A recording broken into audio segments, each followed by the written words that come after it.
just about anything they can get their hands on. To cut down on crime and antisocial behaviour, the police and other agencies are using new tactics and technology where the bad guys are getting caught in the act.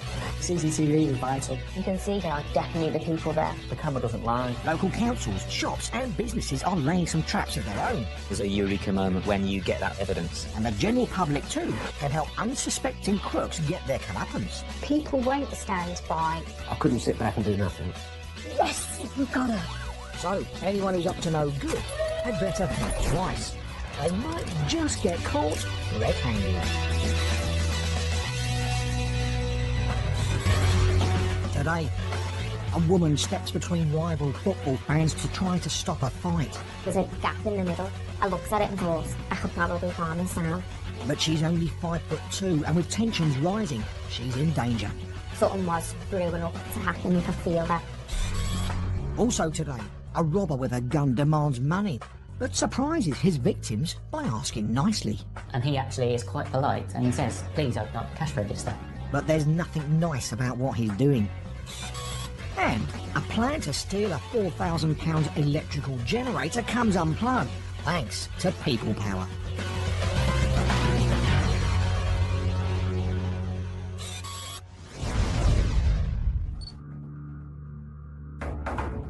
Lime Street Station, Liverpool. It's just gone 7:30 on a Sunday evening.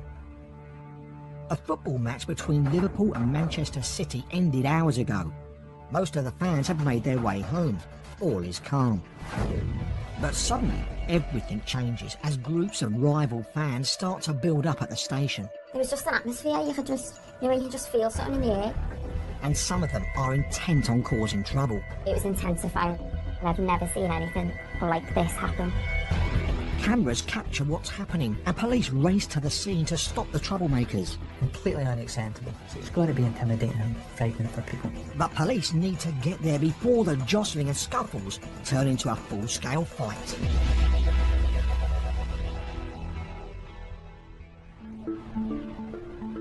Lime Street is Liverpool's largest and oldest train station.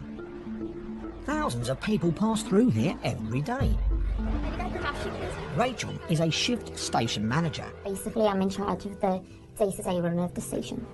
I enjoy my job because it's something different every day and keeps me busy, keeps me on my toes as well.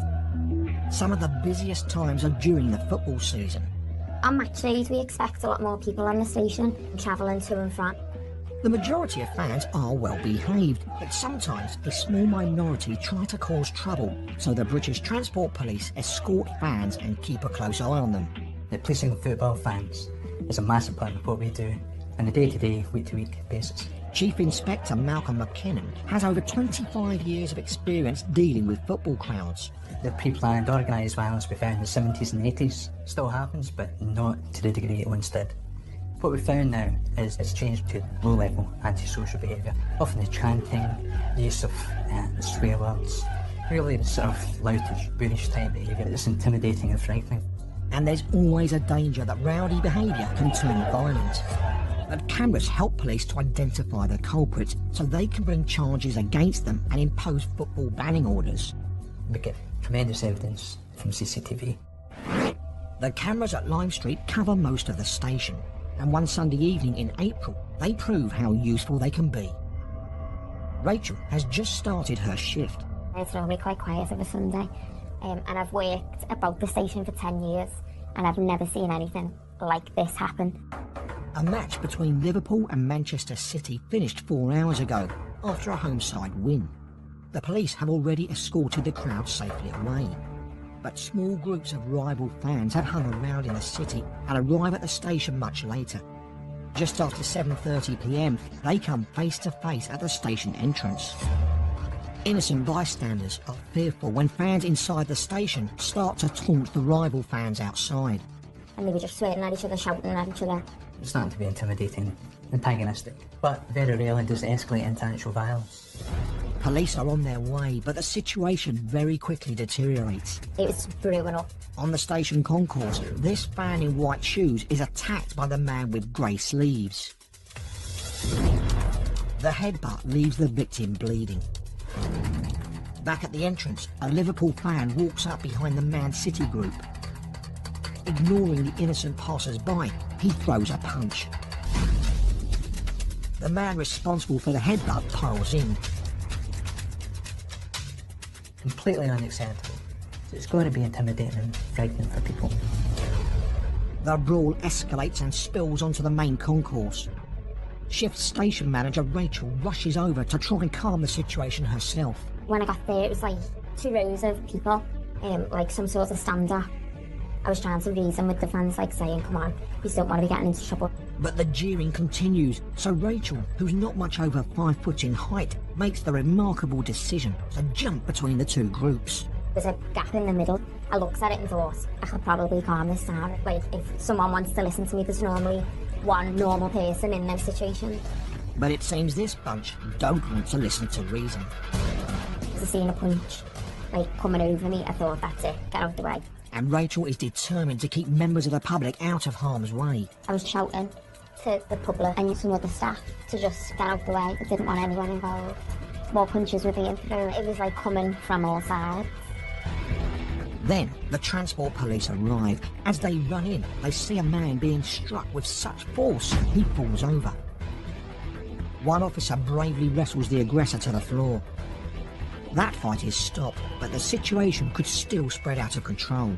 This is an extremely dangerous position for officers to be in, surrounded, and there's always that danger of being assaulted. The officers are being pushed and shoved, but are determined to block more fighting. As my officer is doing this, he gets punched himself to the side of the head. When more officers arrive, the fans are finally calmed down.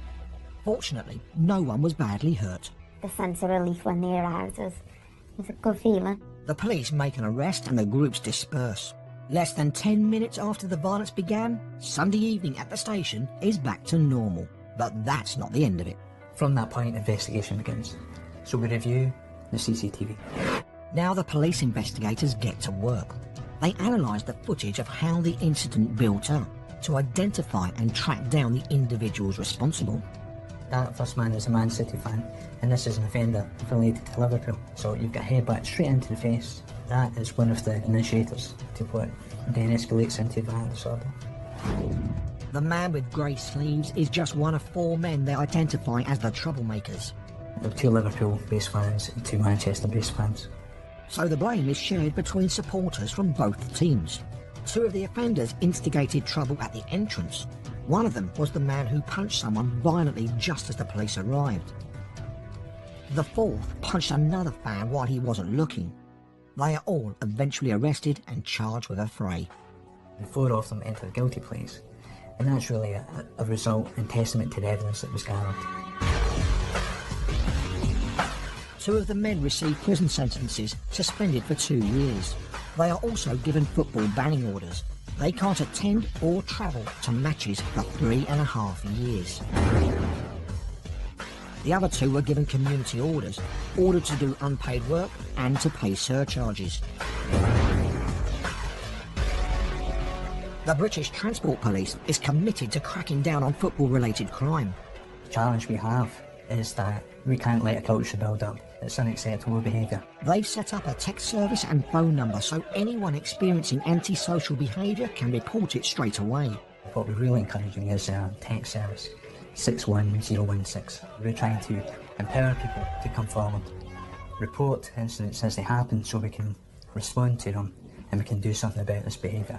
Back at Lime Street, Rachel, who bravely put herself at risk trying to keep her station safe, is grateful that British Transport Police are ready to respond so quickly. If the police wouldn't have turned up when they did, it probably would have escalated and there would have been a lot more fights. I can't believe I was standing in the middle of it, to be honest. Rachel's job meant she felt personally involved. Even so, she's surprised at the risk she took. But what about you and me? What should we do if we find ourselves caught in the middle if an everyday situation turns scary? Try not to intervene. It's very difficult as an individual to kind of calm a large group of people down. Planning an escape route, or perhaps look into where the exits might be, so that if you need to get there quickly, you can do so. Call the police. Don't assume that someone else is going to do so. We would rather have a call from every single person there, because everyone's going to have that little bit of a different piece of information for us. You might not be able to kind of get out of that situation completely. But crowds operate in a particular way. There's usually a core of individuals who are causing difficulties, and then there'll be a lot of onlookers. So if you could position yourself on the outskirts of those onlookers. If possible, try and record the incident as it unfolds, or take notes about what the offenders look like, and you can provide all of this information to the police. If you wanted to avoid suspicion, you'd think you'd avoid parking your getaway vehicle outside a security firm specialising in CCTV systems. Well, not this pair. A van parks right beneath a sign that says, "Warning, 24/7 filming. You are being recorded." Maybe they haven't noticed it, or maybe they have fake plates and just don't care. Whatever the reason, these two men disappear into the backyard of a tool hire company and reappear, trolleying this £4,000 generator, which they are, let's say, borrowing without permission. When another man walks past, they drop the generator smartish and sidle around the back of the van in a "nothing going on here, mate" manner. But their suspicious behaviour alerts a builder on some scaffolding nearby. When he shouts out to them, they decide to power off down the road. The tool hire staff come to reclaim their generator, and their security firm neighbours find they have the whole thing recorded, and the footage is passed to the police. A search for the van and the two men has so far yielded nothing. Maybe they're keeping a low profile to avoid generating too much attention. Coming up, a mysterious Christmas visitor at a family-run pub. One of Santa's helpers coming laden with gifts? Nope, he's on his way out with them. Someone had been in our bedroom. We've then realised that the Christmas present's been missing. Can the cameras help catch the crook who stole Christmas? But first, another crime in the holiday season, just after Christmas, and another unwanted visitor. But this man is armed and dangerous. It's just gone 6 AM on New Year's Eve in a village shop and post office in Surrey. A couple are preparing for the day's trading when a man walks in from the darkness outside. He has a gun. And in an instant, a quiet morning turns into a terrifying ordeal. The robber binds their wrists with cable ties and steals what he can before switching off the lights, leaving the terrified couple in the dark.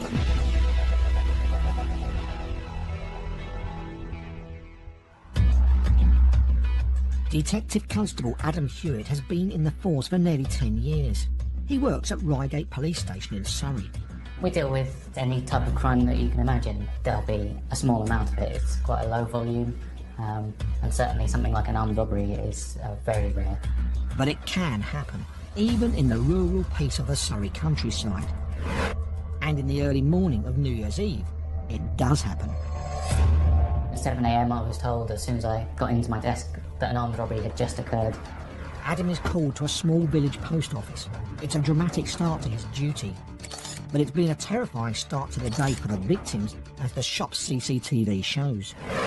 When you open up a small store at 6 AM in a rural location, pitch black outside, the last thing you expect is to be confronted by someone with a gun. The people in the shop are checking the day's newspapers when the robber enters, locking the front door behind him. The couple are horrified to see the man has a gun. He instructs the chap to tie up his partner using the cable ties that he hands in. The robber then also ties the wrists of the man tight with cable ties. What happens next is unusual for a robbery. The victims are in shock, but the woman stands up to the gunman. He then says, "Can you open up the cash register?" The shopkeeper, she says, "Say please." And he actually is quite polite, and he says, "Please open up the cash register." When you rationally think about it, you should never respond like that to someone that's got a gun. If she just did it, it came out automatically, because obviously she wasn't thinking rationally, she was in a state of panic. The robber empties the till and steals rolls of lottery scratch cards and packets of cigarettes. He then leaves the couple, still tied up, and turns the lights off. The woman was affected badly by the ordeal. The chap had a gun and he was demanding things from her. Understandably, she was incredibly traumatised. Apart from the cost of any money or goods stolen, there's an emotional cost to the victims of robbery. The couple here are so affected by what happened, they'd rather not be identified. But not far away, there's a woman who experienced a similar armed robbery in another small Surrey post office. Only now does Georgina feel able to describe the lasting effects of suddenly finding herself staring down the barrel of a gun. We ran the post office and village shop for 18 years. It's such a small little place. The last thing I would have ever expected is an armed robber to tear in through that door one day. Thankfully, their children were at school on the morning of the raid. Georgina was in the shop while her husband Paul was in the house making coffee. A man came through the door holding a gun with a balaclava over his head. He shouted out, "Get on the floor." At which point I said no, wasn't going to go down on the floor. What did he want? He wanted the money from the post office. Georgina's first impulse was to try to escape. I ran through the door to the house, hoping to cut him off and shut the door, but he pushed it open. At that time, he had the gun actually pointing right between my eyes. There was no question about disobeying him after that. The gunman forced her to open the safe and he escaped with thousands of pounds. Georgina survived the ordeal, but it certainly took its toll. One thing that really haunted me was all of the circles, the circle of the gun and the circle of the eyes where the balaclava was cut. Often I would wake up in the night and see circles. Your greatest fear is whether it's going to happen again, particularly with children sleeping under the same roof. That's your biggest fear. The man who robbed Georgina was never caught.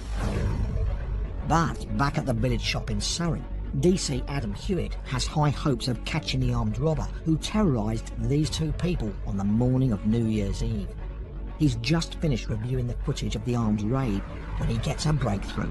A member of the public has found the robber's gun a few hundred yards from the shop. Our witness was walking along the road on his way to work, and he just saw it lying in the bushes, and he comes up to us and says, "I've just found this gun." We think, bingo. It's an encouraging start for the investigation. The gun is sent off to forensics for analysis. The other useful evidence Adam has comes from the high-quality CCTV footage. And that's a still image, the best image of his face, and you can see him clear as day. The man's face is circulated to officers in the Surrey force, hoping someone can identify him. But after a couple of days, it becomes obvious that no one knows who this person is. And results come back from the forensic lab about the gun. It turns out it's an air gun and it provides no further evidence. Adam decides to widen the investigation. He makes an appeal to members of the public in the local media. He also starts looking at crimes committed in other areas. There were a few unusual things about this robber that may mean he's been noticed elsewhere. It's unusual that he was quite a polite robber in a sense. He does say, "Please tie up your partner, please open the till." He also used cable ties and wore a distinctive hat. Adam finds similarities in a couple of other armed robberies to the north, in the Croydon area of London. Things started to show parallels. The politeness, the clothes that he wore were very similar in every single one. And we decided it must be the same person. But those robberies are still unsolved, and Adam's no nearer to finding the man's name. He decides to spread the net even wider. We decided we'd do a national media appeal. We got lots of high-quality images of his face at different angles. If you knew the person, seen that CCTV, you'd be able to point them out straight away. Adam's national television appeal pays off. Several people phone in and put a name to the face. It's 28-year-old Daniel Brady. It's a huge relief. You know, that's what you work for, is to know that we're going to eventually arrest the right person, and we're going to be able to charge them and put them in front of a court. Brady is arrested, charged and pleads guilty to 2 robberies, 1 attempted robbery and firearms offences. They're such serious crimes, he's given a life sentence. Adam's pleased to solve all 3 crimes. It's an excellent result, yeah. The CCTV was at such good quality and it was better than the other 2, but we were able to link all 3 together because of the similarities. Daniel Brady may have been recognised as the robber who said please, but these shopkeepers and others are just saying thank you, he's off the streets. living in the season of giving, it seems there are those who are more interested in taking. And a publican's Christmas is almost ruined when a couple of crooks decide to fill their stockings with his gifts.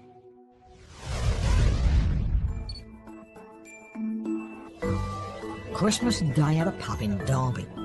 The atmosphere is always lovely. It's just a happy time. But later that evening, the warm Christmas cheer turns chilly when the landlords living upstairs make a discovery. Someone had been in our bedroom. They've been burgled. And then goes my Christmas presents. But the pub's CCTV provides some fascinating viewing. A burglary on Christmas Day, it's quite heartfelt really. So the whole team got stuck in from the very start.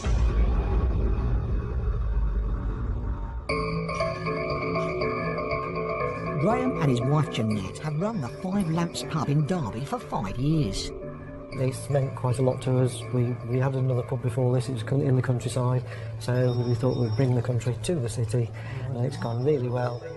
So well that within a couple of years they won an award.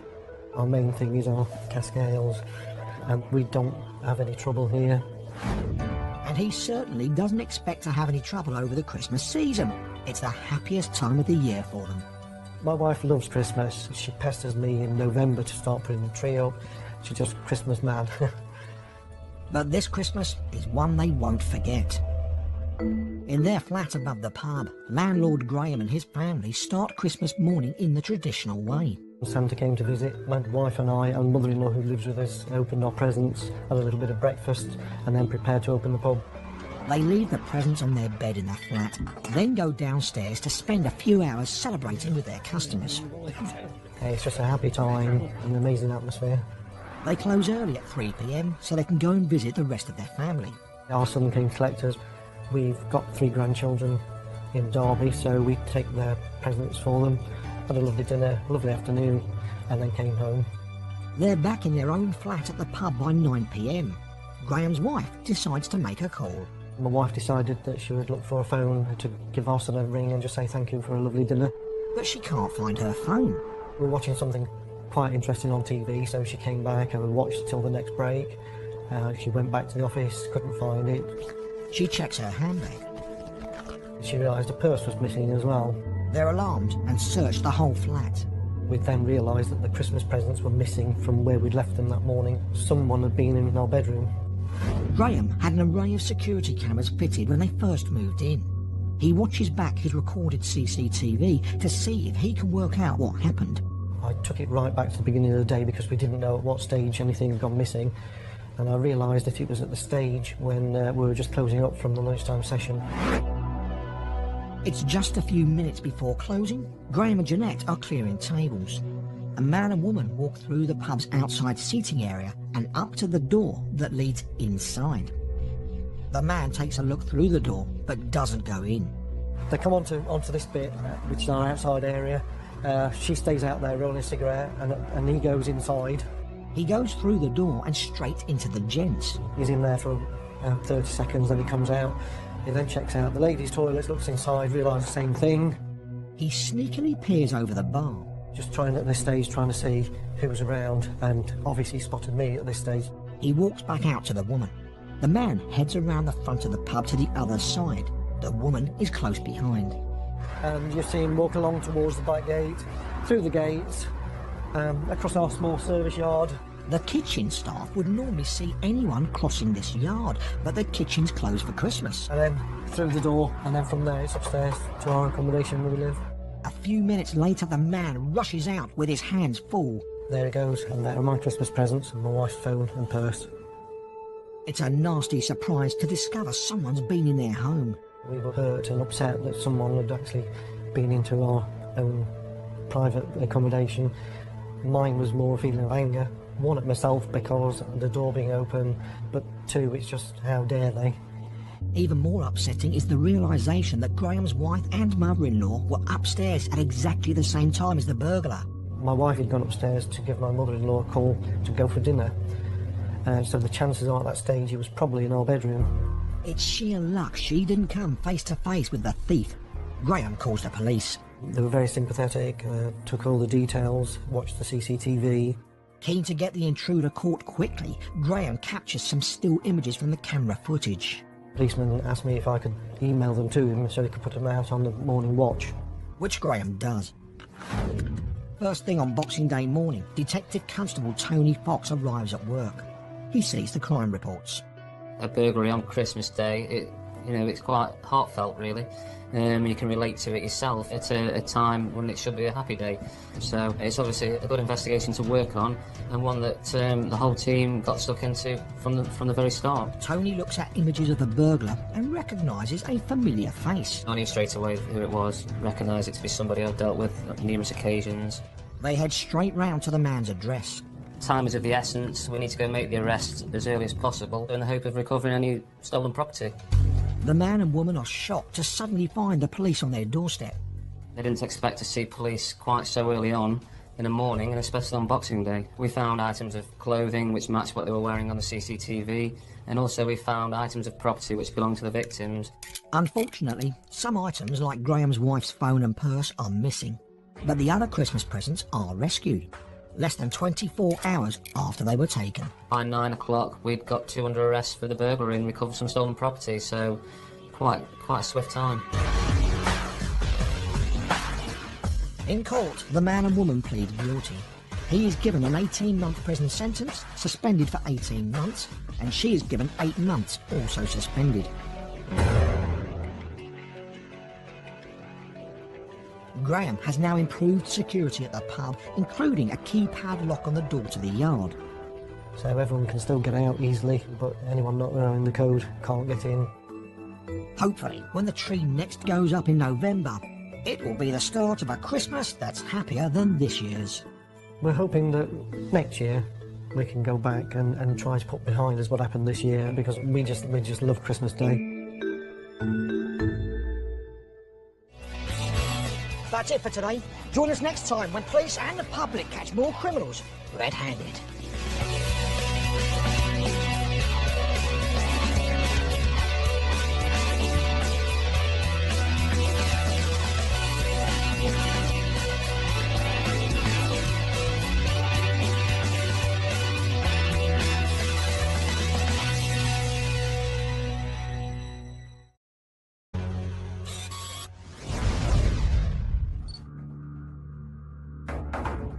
Lime Street Station, Liverpool. It's just gone 7:30 on a Sunday evening.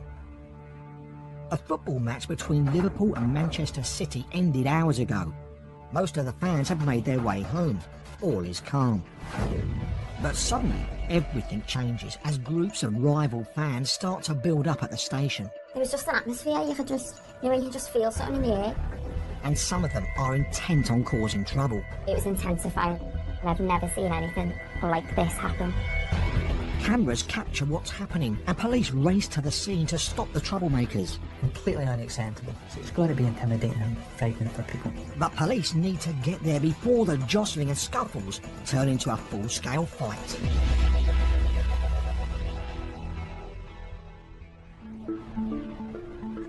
Lime Street is Liverpool's largest and oldest train station. Thousands of people pass through here every day. Rachel is a shift station manager. Basically, I'm in charge of the day-to-day run of the station. I enjoy my job because it's something different every day and keeps me busy, keeps me on my toes as well. Some of the busiest times are during the football season. On match days, we expect a lot more people on the station, travelling to and from. Today, a woman steps between rival football fans to try to stop a fight. There's a gap in the middle. I looked at it and thought, I could probably calm this down. But she's only 5'2", and with tensions rising, she's in danger. Something was brewing up to happen, you could feel that. Also today, a robber with a gun demands money, but surprises his victims by asking nicely. And he actually is quite polite, and he says, please open up the cash register. But there's nothing nice about what he's doing. And a plan to steal a £4,000 electrical generator comes unplugged, thanks to people power. Majority of fans are well behaved, but sometimes a small minority try to cause trouble, so the British Transport Police escort fans and keep a close eye on them. The policing football fans is a massive part of what we do, on a day-to-day, week-to-week basis. Chief Inspector Malcolm McKinnon has over 25 years of experience dealing with football crowds. The pre-planned organised violence we found in the 70s and 80s still happens, but not to the degree it once did. What we found now is it's changed to low-level antisocial behaviour, often the chanting, the use of swear words, really the sort of loutish, boorish type behaviour that's intimidating and frightening. And there's always a danger that rowdy behaviour can turn just about anything they can get their hands on. To cut down on crime and antisocial behaviour, the police and other agencies are using new tactics and technology where the bad guys are getting caught in the act. CCTV is vital. You can see there are definitely the people there. The camera doesn't lie. Local councils, shops and businesses are laying some traps of their own. There's a eureka moment when you get that evidence. And the general public too can help unsuspecting crooks get their comeuppance. People won't stand by. I couldn't sit back and do nothing. Yes, we've got her. So, anyone who's up to no good had better think twice. They might just get caught red-handed.